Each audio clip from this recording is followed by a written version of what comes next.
Ladies and gentlemen, Undersecretary Claire Castro, the Palace Press Officer.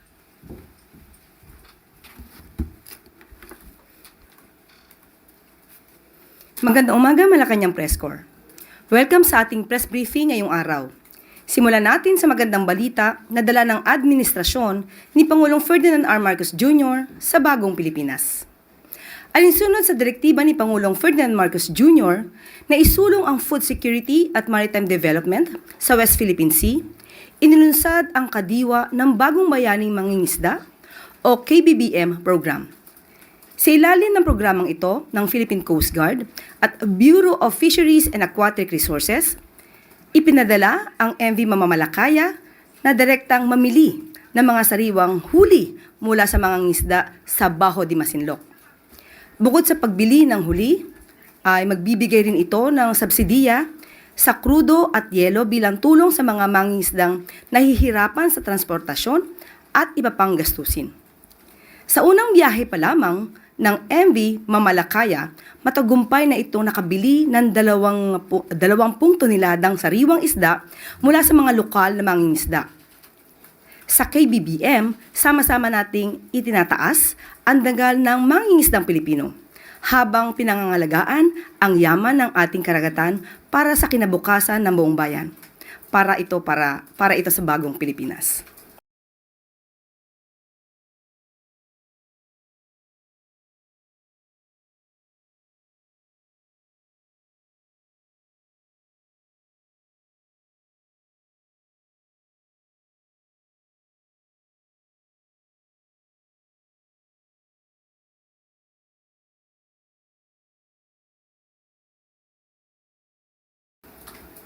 Bilang tugon sa direktiba ni Pangulong Marcos Jr.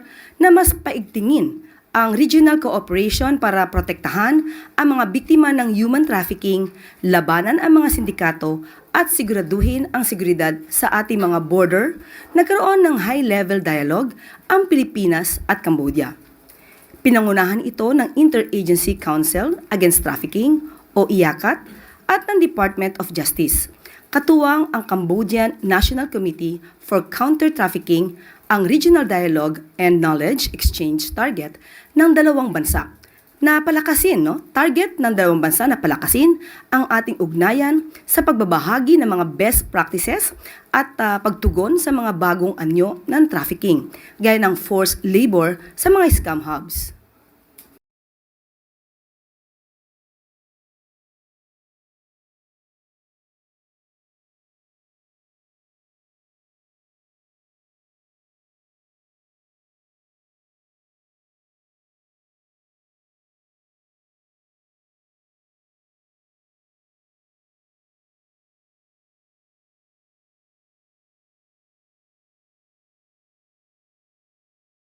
Ilan lamang ito sa mga programa ng ating Pangulo at ito ang ilang mga good news sa umagang ito.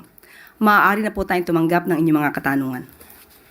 First question po, Raquel Bayan, Radyo Pilipinas. Yes, sir. Good morning po. Doon po sa initial na pagbiyahe ng MV Mamalakaya, ilang mangingisda po kaya yung napagbilhan natin and how much po kaya yung naging buying price natin doon sa mga isda? Opo, ayon po sa ulat po ni Commodore Triella, meron pong nabiyayaan o nabinipisyohan po ng 120 fishermen at 11 na fishing vessels po ang nabinipisyohan ng Kadiwa program, ang KBBM. 20.3 tons of fish ang nabili at diretsa po itong naibagsak sa fishport po. At yun po, at ito po ay magtutuloy-tuloy hanggat marami silang nakikita at namo-monitor ng mga fishing vessels na maaari nangingisda at hanggang 2028 po ito ay ipapatupad. Okay, so safe to say, Yusek, na until Marcos administration po magtutuloy-tuloy po yung pagpapadala natin ng sa West Philippine Sea. Yes, opo, para matugunan din po ang issue about food security. Talaga po ito ay pinag-utos ng ating Pangulo. And can we say, Yusek, na bahagi rin po ito ng effort ng pamahalaan para ma-increase yung presence natin sa West Philippine Sea? Opo, dahil tayo naman po ay may karapatan dito sa Baho de Masinloc at dapat lamang po ma-exercise ng ating mga kababayan kung ano ang nararapat na mga karapatan po natin. Next question, Harley Valbuena, PTV4. Good morning, Yusek. Ma'am, still in line with the food security, doon po sa 20 pesos rice, do we have a timeline as to when we can make the benteng bigas meron na available for all? And then may we also know the criteria in choosing the priority areas kung saan po natin dadalhin yung 20 pesos rice? Sa ngayon po, ang sa Kadiwa Centers, vulnerable sectors po ang makikinabang pansamantala hanggang December 2025. Sa LGUs po, kung ano man po ang kanilang magiging guidelines, maaari po ito maging rice for all. Depende na po yan kung ano po ang magiging panuntunan ng LGU na siyang makikipag-cooperate po sa programang ito. Pero ang plano po sa susunod na taon po ay magkaroon po ng budget para maibigay po ang 20 pesos na bigas kada kilo sa lahat. Yan po ang plano, depende pa po sa budget. Pero ipagdasal po natin na makaya po ito ng ating Pangulo at ng administrasyon para po ito sa taong bayan. Follow-up lang po. Kamusta naman po kaya yung cooperation ng mga LGUs na involved sa rice, doon po sa BBM Rice? Since magkakaroon din po yata tayo ng transition ng leadership doon sa ilang LGU since natapos po yung elections. Of course, may nagdadasal po natin na makipag-cooperate ang mas nakakaraming local government units sa abot ng kanilang makakaya. Pero pansamantala ay aalamin natin dahil nga may mga bagong pinuno na nahalal at titignan po natin kung hanggang saan sila pwedeng makipag-cooperate sa programang ito ng ating Pangulo. Next question, Maricel Halili, TV5. Magandang umaga, Yusek. Yusek, about the issuance of arrest warrant against former presidential spokesperson Attorney Harry Roque. Ang sabi po niya kahapon, malinaw that he is a victim of political persecution by the Marcos government because he is an ally of the Dutertes. Your comment on that, Yusek? Yan po naman talaga ang kanyang magiging naratibo, kanyang depensa. Pero hindi po niya sinasagot ng mabuti kung nasaan nga ba yung mga dokumentong kanyang ipinangako sa House of Representatives at the time na nagkaroon po ng hearing sa Quadcom. Hindi po niya natutugunan yon at kung ano man yung mga sinasabing di umano hidden wealth niya ay hindi pa rin niya po natutugunan. So paano po kayo magkakaroon ng political persecution? At tandaan po natin, korte mismo ang nag-issue ng valid warrant of arrest patungkol po sa kaso ng qualified human trafficking. At hindi lamang po yan. Meron po tayong nabalitaan na meron din pong pending case for alleged land grabbing sa Bataan. At ito po ay di umano'y nakapending sa Ombudsman since 2023. So siguro dapat din po natin malaman ang detalye dito at ang katotohanan tungkol sa akusasyon ng mga 77 farmers patungkol sa di umanong land grabbing na ginawa ni Atty. Harry Roque. Ma'am, ano po yung magiging action on the part of government? Is it possible to coordinate with the Interpol para mapabalik sa bansa si former presidential spokesperson? Sa ating pagkakatanda, yan din po ang sinabi ni Yusek Nikki T. ng DOJ, maaari po sila makipag-cooperate at makipag-coordinate sa Interpol patungkol po dito. So abangan na lang po natin kung ano man po ang magiging aksyon ng pamahalaan sa pamamagitan po ng DOJ. Pero may sinasabi po kasi si Attorney Roque na sa ngayon, hindi daw pwedeng maipa-deport siya pabalik dito sa Pilipinas dahil ayon daw sa international law, meron pa kasi siyang petition for asylum. So, kumbaga nakapending pa doon.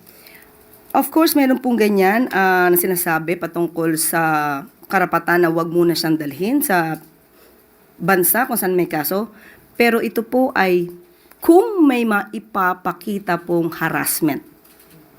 Kung wala po siya mapapakitang harassment mula sa gobyerno at maipapatunayan na ang mga kasong ito ay legal na nasampa at may mga basihan para siya ay ma-issuehan ng warrant of arrest, hindi po tayo maniniwala na hindi siya maaaring dalhin sa Pilipinas. Thank you, Yusek. Follow-up question, Maris Umali, GMA7. So, ma'am, ibig sabihin, even, kasi yun po yung ini-insist niya when we were at The Hague before, ang sinasabi niya, it is part of the provision as an applicant for a political asylum seeker that hindi siya pwedeng galawin at all. Hindi siya pwedeng ipa-deport, hindi siya pwedeng arestuhin. Kumbaga, he is untouchable as a political asylum seeker.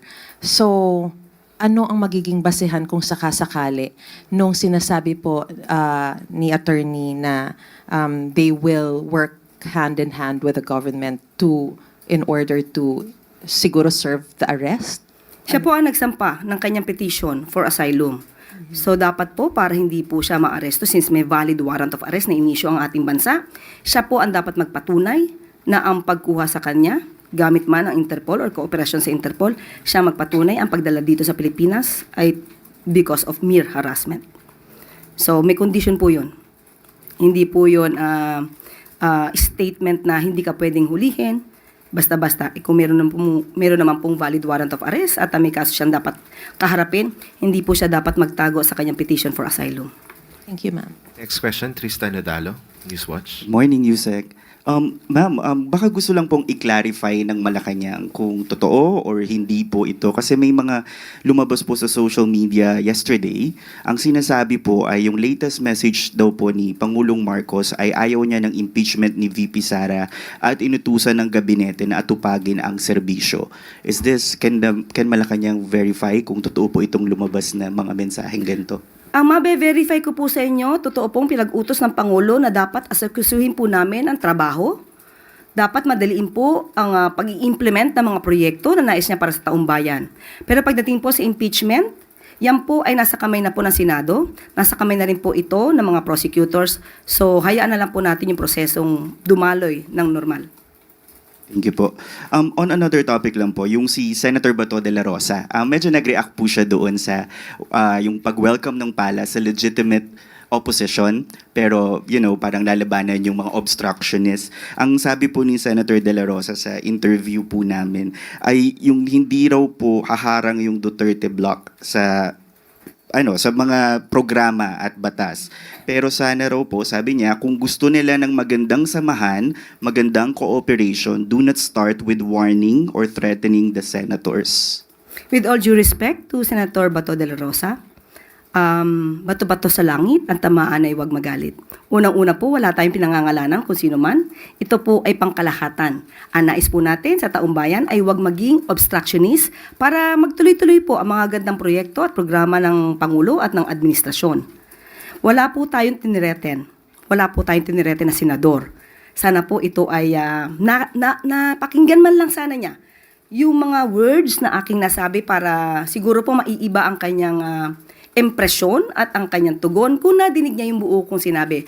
Ang sabi natin, ang mga lehitimong oppositionist ay welcome dahil kailangan po yan sa isang demokratikong bayan. Ang atin lamang hahadlangan ay yung mga obstructionist na walang ginawa kundi manira at kahit maganda ang proyekto ay hahadlangan. At hindi po yan magiging maganda para sa bansa at para sa taong bayan.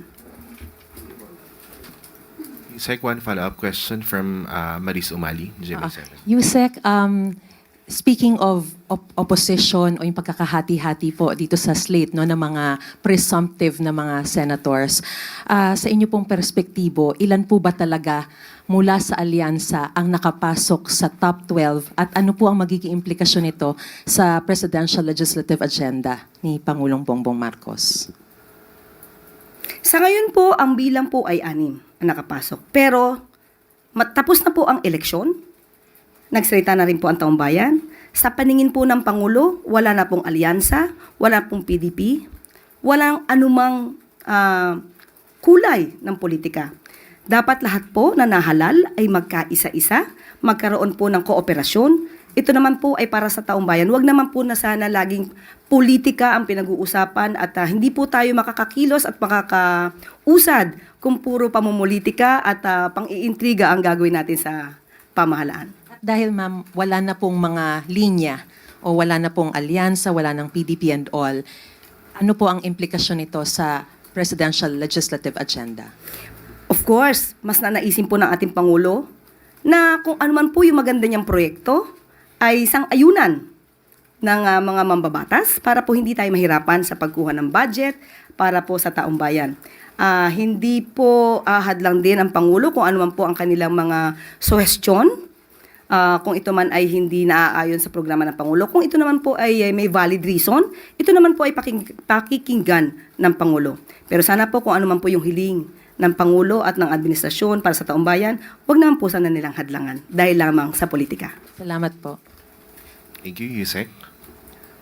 At bago po tayo magtapos, tuloy-tuloy pa rin po ang pagbebenta ng 20 pesos kada kilo na bigas para sa ating mga kadiwa centers para sa mga nasa vulnerable sector. Pakinggan po natin ang ilan sa mga nakabili na ng murang bigas. Sana tuloy-tuloy yung bigas na ganyan na katulad ng pinangako niya. Natupad na ngayon, lalo maganda. Salamat na salamat. Ay malaking tulong po ito sa tulad namin mga senior, lalo na po yung ibang walang trabaho, hindi na po nakakalakad. Malaking tulong na po ito, nakakakain na po kami na sapat. Nakita niyo na po ba yung kalidad po ng bigas? Hindi pa nga po, ngayon pa lang po, nung nalaman po namin yun na po, nagpunta na po kami. Salamat naman po at natupad na po yung sinabi po ni President po ang nagsabi nito na bibigyan na po ng tao ng 20 pesos para kahit magkano yung unbibi ng tao, pwede na po sila makakain ng 3 beses sa isang araw. Ay malaking tulong po ito sa tulad namin mga senior, lalo na po yung ibang walang trabaho, hindi na po nakakalakad. Malaking tulong na po ito, nakakakain na po kami na sapat. Nakita niyo na po ba yung kalidad po ng bigas? Hindi pa nga po, ngayon pa lang po, nung nalaman po namin yun na po, nagpunta na po kami. Salamat. Masaya ako ngayon, ma'am, kasi gusto kong bumili ng bigas na 20 pesos per kilo. Kasi ngayon, alam mo na ngayon, panahon, mahalin na ang mga bilihin. Malaki na itong may tutulong sa pamilya ko. Yung ibang budget, iba na rin ang bilihin namin. Kasi maganda na itong na natupad na ni Presidente yung pinangako niya na 20 pesos per kilo ang bigas. At maliban po dyan, patuloy pa rin po ang libreng medical na serbisyo sa bukas centers. So alamin po lamang ninyo sa inyong mga local government units kung saan po matatagpuan ang bukas centers. Ma-avail nyo po ang mga libreng testing, blood testing, patungkol po sa inyong diabetes, at mayroon din pong operasyon para sa katarata. Alamin nyo lamang po. Yan po ang mga programa ng ating Pangulo, ilalaman po yan. Bigas at bukas. Dito po nagtatapos ang ating briefing ngayong araw. Maraming salamat, Malacanang Press Corps, para sa bagong Pilipinas.